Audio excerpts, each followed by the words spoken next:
Ziyarat Jamia is one of those topics where Imam Shanasi, the concept of Imamat, is so vastly discussed. Most of the Imran going to Imam Hadi and is like, tell me how I can do ziyarah of you.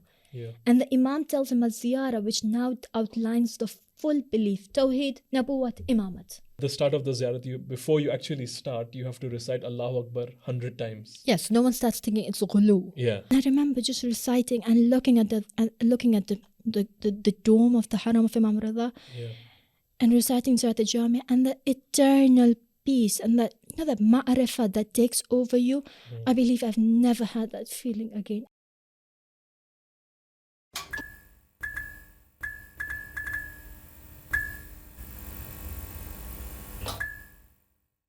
A'udhu billahi minash shaitanir rajeem. Bismillahir rahmanir rahim. Assalamu alaikum, dear viewers, and welcome to another Faraj podcast on our Faraj Media English channel. Today, well, if you've been following our episodes, you've been seeing different hosts. So another day, another host at your service, inshallah. But today, stakes are high and maybe a bit awkward for me because, usually my aim was to get, some of my teachers or fellow students, classmates. But today, it's a bit strange for me because instead of all of that, I've got my partner in crime. I mean, wife. Or, as some of you might say, better half. So, yeah, we'll stick to wife, okay? And, inshallah, let's see how this goes. Partner in crime, we'll see at home what happens. Okay, Siddiqa, welcome to the podcast. How are you doing? It's different having a wife speak instead of the husband, isn't it? I know. Don't worry. Next time when I have my own one, I'm going to take the bragging rights back. It's okay. But Siddiqa, look, here at the moment in Qom, it's summertime. I've been trying to sleep early, wake up early, because, I've been a lazy person in my, before coming to hawza and for a long part of my life. I'm trying, to be disciplined. So, I've been trying, but you have been up all night studying on this topic that you want to talk about today. You've been telling me, I want to do this. I'm very passionate about this and that and this and that. So I'm going to give you the honors. And why don't you just introduce the topic and tell me what's going on? Let the viewers know. You're just trying to get rid of yourself from doing the job. Yes, Okay, so the thing is, we have to discuss Ziyarat Jamia. The reason it kind of comes to this is because you have a level of this idea where people take every dua and they come up with a conclusion. The sanad is za'if. The sanad is not authentic. Yeah. And then you come and you start actually getting into the crux of the matter and seeing the sanad, and it's a whole new world opened up.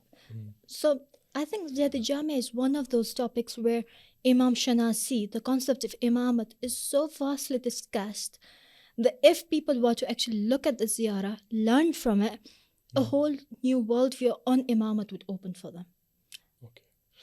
Okay, I know you're on a roll because you did some podcasts for our organization. You did something on mental health. Then you did a Fiqh one. And now you've come to this, which is a theological thing. I mean, you have a laptop. I'm old school. I have my paper here, but I'm old school. I don't mind. It's fine. But before I actually come to this topic, right? Something I want to start on a personal note. Obviously, you were born in Kenya, and from there, you migrated to London, and you were living a happy, peaceful life there. You could have come on. It's a beautiful city. I like the concrete jungle. It's a nice place to be. Whatever problems. It doesn't hit the Anyways, soul. still, thank you to God. Okay. But what I'm trying to say is that, you could have, with that degree you had, you could have been, I don't know, accountant. Well, your degree was in logistics before coming to the hawza, right? Yes, so You could have been a doctor. I worked in a warehouse. Okay. You could have been a pharmacist like, every other khoja, but you still decided to throw all of that away, right? I didn't throw it away. I still work. Yeah, but, now your main thing is you've decided to join the hawza, in the words of certain scholars, you've chosen the most difficult path there is out there. So, and obviously, one of my teachers, when I also came to the hawza, he said, you were living in heaven and you came to the valley, the shape of Abu Talib, what have you done? I said, I think I've lost it. But anyways. It's a valley. It's difficult for those people who have no passion in it. I think everything needs passion. Yeah. So I had passion for my university studies. I aced it, went on, worked in the warehouse, did what I wanted to do. Yeah. Oh, that's it. It's done. Then I had a passion for studying religious sciences. So I came and I'm living that passion now. Oh, come on. You remember the last time when I was cooking back in London, your mother-in-law said that I cook better than you. She never said that. She said that, I remember. My mom, no one says that. Don't try to act. I've tasted your food. I know it was better. Now, obviously, that because I've not been practicing on my skills, you've gone ahead. But that time when it was the mother-in-law showdown, I was better than you. Only thing you ever made good was steak. Steak out of 50 dishes. No. That day, I remember it was prawn fried rice. You never made prawn fried. You never ate prawn fried. No, I did eat. Don't change the subject. That day I was better than you. Anyways, let's come back to the topic. So, tell me more about your passion. Why did you come here? What drove you to come to the hawza? Okay, so I realized that life has a time limit on it. This world has a time limit on it. Yeah. There's a religion, and there's much more to learn about it. And therefore I came to learn about it. Growing up, fiqh was the worst thing. Like I could never access a female scholar who had actually gone to hawza and studied fiqh, then come back and teach. Which is why I actually chose fiqh to study. Yeah. But kalam and philosophy are so interesting. And alhamdulillah, I believe that Allah has made these paths for me, that I've actually been able to go out and study philosophy separately and go out and study kalam. So even though my field is definitely fiqh, but I've been given the chance to study everything else. And Ziyarat Jamia was actually, I didn't even know about it, but then one day, one of my teachers started giving a tafsir on it. And when I got into it, it opened up, it instilled this level of spirituality. So I clearly remember, so our son, Ali, he was really small at that time, and we had to go to Mashhad. Now this was right after I had done Ziyarat Jamia, and we went to the Haram, and I was like, I'm going to recite Ziyarat Jamia this time because I've learned it. And I remember standing, and I couldn't even enter the Haram because Ali was very small, right? I had to run back to the hotel for, nappy changes and nursing, and I never got a chance to sit in the Haram for long. So I never used to even enter the actual Haram. I used to sit in the Sahan and recite. And I remember just reciting and looking at the dome of the Haram of Imam Ladha, and reciting Ziyarat Jamia, and the eternal peace and that ma'arifah that takes over you. I believe I've never had that feeling again, and it was so beautiful that I made it my life's mission to study it myself. Last time I studied a bit with a teacher. Now to study it, and this time I've actually brought the book of Ayatollah Ali Milani. So I'm just going to hold it up. So this is a book by Ayatollah Ali Milani. It's 4 volumes, and it's my life's mission to educate people on Ziyarat Jamia, because I believe Imamat Shanasi is through here. Okay, mashallah. I can see it's worn out. It was and second. all these notes on there, mashallah. Okay, actually, since you mentioned the Haram of Imam Raza, I've probably told you this story before, but I'm going to share this story again so that the viewers can know. I actually had a friend who had final stage blood cancer. Okay, and this guy is telling me the story himself. He obviously, he's a Muslim, Shia brother, etc., all those things. And what happened was that his parents took him to the best doctors in India. He's from India. And they took him to the best doctors. And when I say best, these guys had trained in the United States, and, many of them come back. And all these doctors said, that's it, this guy's on the final stage. And, he has maybe 6 months to live. Okay. So, his parents say, okay, fine, we'll see what happens. At the end of the day, cancer is cancer, but life and death is in God's hands. And then, there are, wabtagu ilayhil wasila. That's what the Quran says, right? So this brother, he comes to Mashhad, right? And he's telling me the story himself. This is not me from another medium. He comes, he goes to that fulad, the one, he's not gone to the zari yet, because this guy, actually I saw him, and in that, when you take chemotherapy, right, you're reduced to a vegetable, basically. You're slim, you become bald, etc. So this guy goes, he holds on to that fulad, that outer zari, and he asks Imam Raza for shafa. This guy, he finishes, he goes back. The doctors are stunned. Cancer's gone. He's telling me, no more cancer. This guy actually got shafa, right?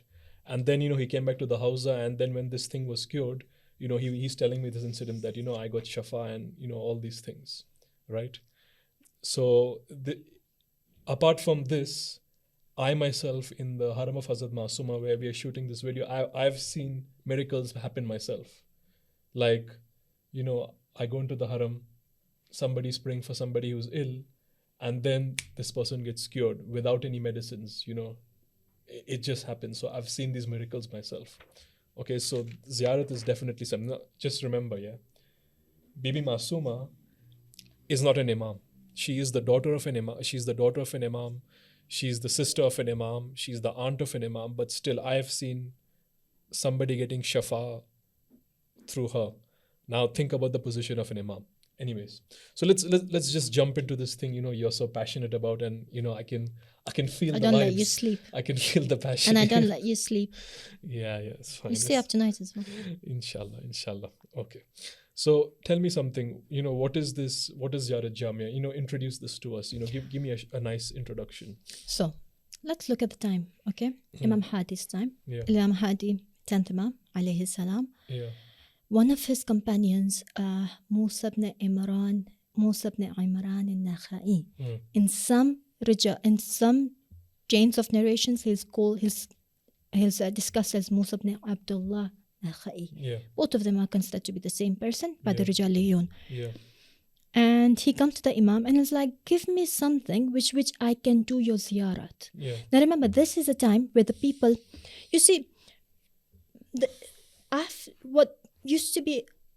what I've understood was that there was a form where the companions of the Imam would go to them and they would express their beliefs. Yeah. And we have this. We have Abdul Azim Hassani, buried in Tehran. Yeah. And he also used to go to Imam Hadi alayhi salam, and he used to tell him, these are my beliefs. Do you accept it? Yeah. Imam's like, yes, this is what you believe. I accept that your belief is correct. Yeah. So now the tables have turned. Now it comes to Musa ibn Imran going to Imam Hadi, and it's like, tell me how I can do ziyarah of you.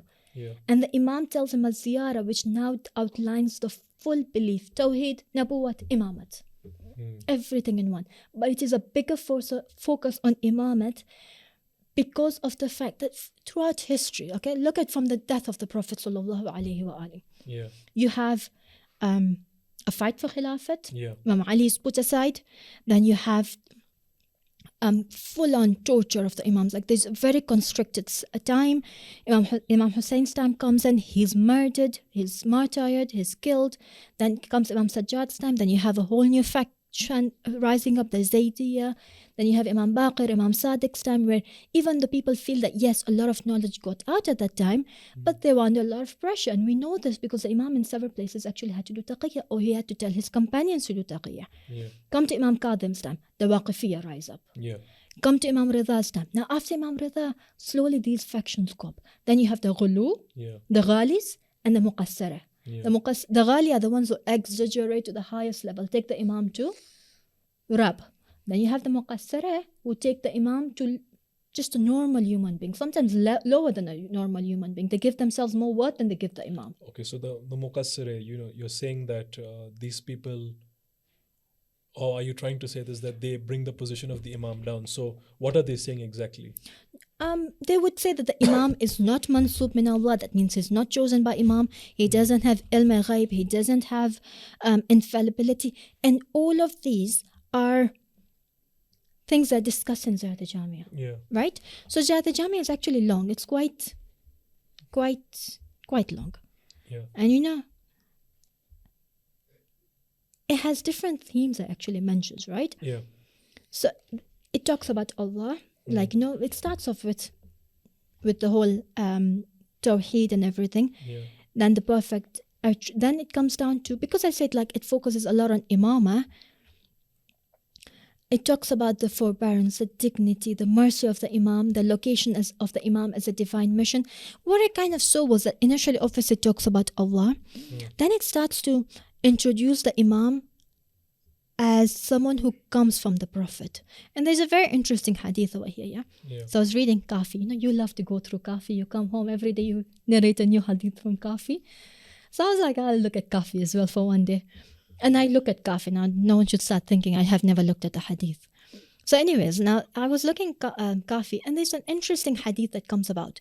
And they say that the Imam Sadiq alayhi salam, he says the people take the knowledge from the Prophet. Yeah.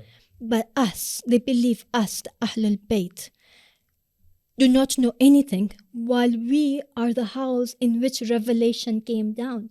How can you, a person who has never been in the house, who has never, obviously the companions take from the Prophet, but they weren't brought up in the house of revelation. So here the second part, Assalamu alaikum ya ahla bayt an-nubuwwa wa mawda' ar-risala wa mukhtalaf al-malaika, talks about their relationship and how they are the divine inheritors of prophetic knowledge. Then it comes down. Then it keeps on coming. I can't discuss everything over here because then Ziyarat Jamia is at least, 7 pages? Yeah, inshallah, we can do more episodes, We will have to. The boss has given us, he's left our hands open, so we can do anything. And So I want you to actually, before we sort of dig into this, right, I want you to talk about the authenticity. Now, I remember because, like you said, Musa ibn Imran, right? And Sheikh Saduq, he's sort of quoted this in 2 books of his. One is Uyun Akhbar al-Rida, and the other one is Man La Yadru al-Faqih. And alongside that, so Sheikh Abbas Qummi takes it from him and he brings it in his book Mafati. Yes. And like, for those of you who don't know that in Mafati, basically Sheikh Abbas Qummi is sort of, he's collecting supplications, ziyaras and other rituals from different dua books. So for example, he refers to Sayyid ibn Tawus, so he's going back to Iqbal or Kafami or Sheikh Tusi's, Misbah al-Mutahajjid. And also he's taking stuff from Saduq as well. And at the start of the ziyarat, right, since it's, it's got everything in it, at the start of the ziyarat, before you actually start, you have to recite Allahu Akbar 100 times. Yes, no one starts thinking it's ghulu. Yeah. Right? Because ghulu is actually making the imam to be a rab. But when you recite the takbir, which is how Imam Hadi alayhi salam explained for it to be recited, it is to completely negate any notion of ghulu. Because unfortunately, people, when they do not understand something, they take a different conclusion, which is quite detrimental to the whole theology. I understand if one person takes a wrong conclusion, fine, one person. Why can't preach that to the whole world? You took a wrong conclusion. Why must the whole world be misguided as well? So when it comes to the whole idea of, Ziyarat Jamia, I'm taking obviously the work written by Asad Ali Milani, who himself is a faqih in his own right, but he's worked extensively in theology and has written many books. Most of them are available on his own website as well. So before kind of going into the whole authenticity of the ziyarah, the chain of narration, the train of narrators, that each of the narrators, let us discuss what the scholars have said, right? Because sometimes a person might actually understand the authenticity when see how many scholars have actually mentioned about the authenticity of the ziyarah. Yeah. So for example, Sheikh Saduq and Sheikh Tusi both believed it was authentic. Now Sheikh Saduq brings it in his book Man La Yahdharu al-Faqih. At the introduction of Man La Yahdharu al-Faqih, he says, whatever I write in this book, I give fatwa on it. Now if he's brought this in his book, therefore he has certainty that it is Sahih al-Sanad. Or if not even Sahih al-Sanad, he has Wuthuq al-Sudur. He has certainty that this was from the Imam. And remember, he was during Ghaibat al-Sughra.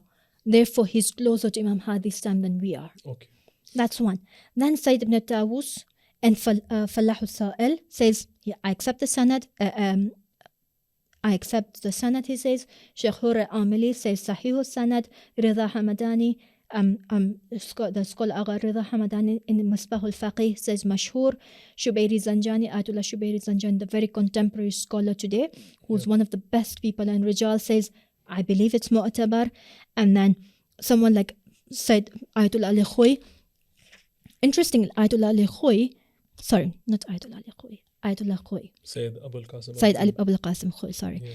So Ayatollah Khoy would actually, in one of his parts, he actually does istinad to a line from Ziyarat Jamia.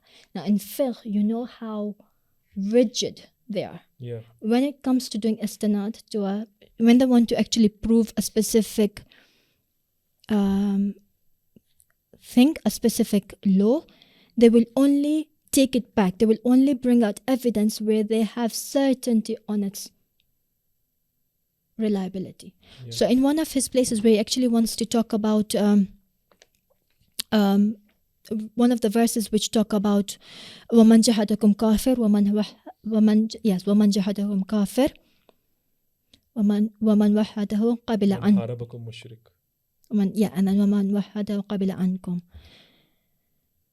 He does istinad on this verse to prove his view that whoever fights the Imam is a kafir. Sheikh Ansari as well, he would use this وَمَنْ حَارَبَكُمْ مُشْرِكٌ to prove the dalil, the Khawarij, Nawasib, the Nasibis are a mushrik. And Mullah Faith Kashani as well, he brings the ziyarah in one of his babs. Yeah. Ayatollah Jawadi Amuli as well. He says any just person would consider the teaching of the ziyarah to be from other than an infallible to be impossible. And in addition, the ziyarah is in accordance to the Quran. This is Ayatollah Jawadi. So we've stated the opinions of scholars right from Sheikh Saduq to contemporary Jawadi. Ayatollah Jawadi and Ayatollah Shubayri Zanjan, who are both alive, alhamdulillah, and living amongst us.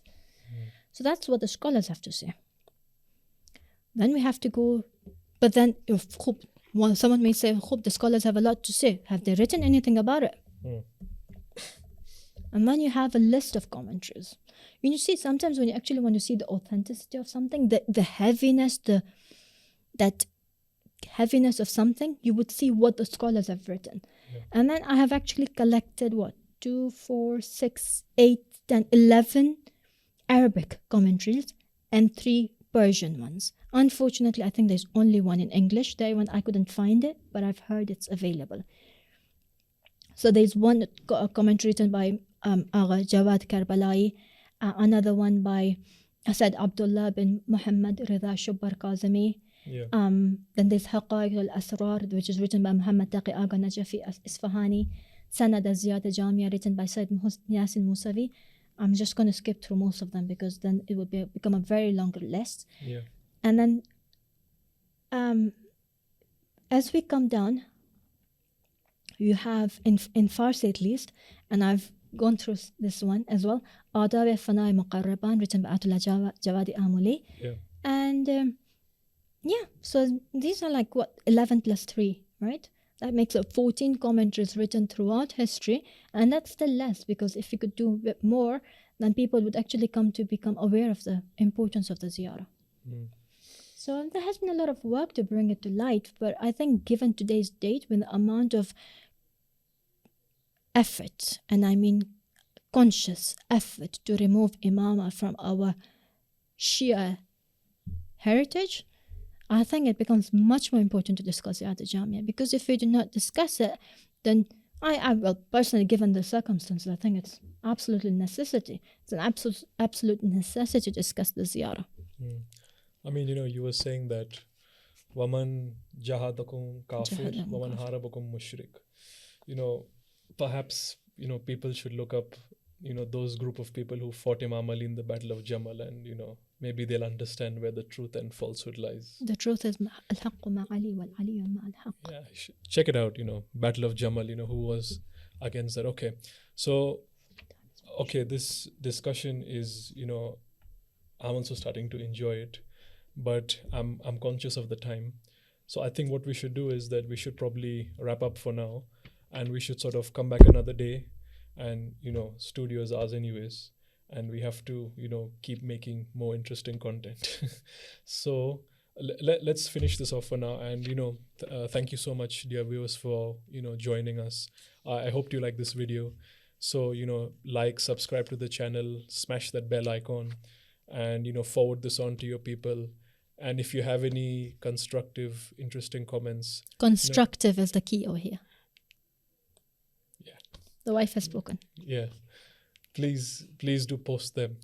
And some of the comments you've got, I've been reading them, and it's just pointless. People trying to pump their ego up, or trying to push their own religion. I mean, it's we can have educated discussions another place, another time. But hey, if you have something constructive to say, please do. We would Otherwise, love to hear it. We would love to hear it. Yes.